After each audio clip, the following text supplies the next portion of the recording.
L'objectif de cette vidéo, c'est de vous expliquer le filtre Spotlight et de vous montrer comment on peut trier les données selon des filtres statistiques ou des critères précis. L'objectif, c'est que vous ayez des cartes dans lesquelles vous n'affichez qu'une partie des données et que vous masquez une autre partie des données selon des critères que vous aurez établis par avant. La première chose à faire, c'est de se rendre dans ArcGIS et dans le Map Viewer. Dans le menu de droite, on clique sur Filtre et ensuite Ajouter une expression. Là, ça permet tout simplement de choisir un type de données que l'on veut afficher. Ici, par exemple, date et heure. Je vais pouvoir, en bougeant le curseur ici en bas, décider d'afficher ou de masquer certains points de collecte selon la date et à l'heure du point de collecte.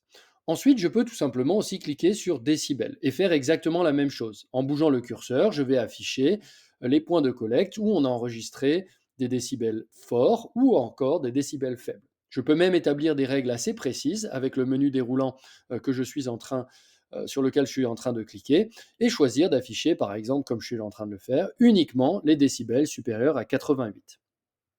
Je peux faire aussi la même chose en décidant tout simplement d'afficher ou de masquer certaines données, notamment lorsque, au niveau du sondage, on avait laissé plusieurs possibilités de choix, notamment dans les autres nuisances, où on pouvait sélectionner parmi une liste d'autres nuisances.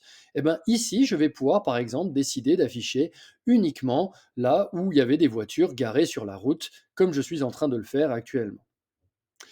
Une fois que vous avez cette carte, vous avez aussi la possibilité d'exporter ces données. Pour cela, je vais cliquer sur Analyse, Outils, je vais descendre tout en bas dans Gérer les données et je vais cliquer sur Extraire les données.